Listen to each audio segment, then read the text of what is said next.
शृणुयाम देवा भद्रं पश्येमाक्षुभिर्जत्राः स्थिरैरङ्गै स्तुष्टुवागुंसस्तनुर्भिर्व्यसेमहि देवहितं च दायुः। આજે તારા નામકરણ સંસ્કાર છે। તારા 5 નામ પિતા એટલે મારે રાખવાના હોય।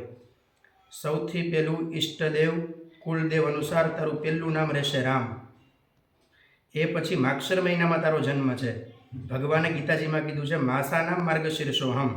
ભગવાનના 12 નામ અંતર્ગત માક્ષર મહિનામાં જન્મ છે એટલે તારું બીજું નામ રહેશે કૃષ્ણ। પહેલું નામ છે રામ, બીજું નામ છે કૃષ્ણ। વૃશ્ચિક રાશિમાં તારો જન્મ છે। તું જ્યારે પણ માંગલિક કાર્ય કરવા માટે બેસીશ ત્યારે તારું નામ રહેશે યુધિષ્ઠિર। શું નામ રહેશે લાલા? યુધિષ્ઠિર।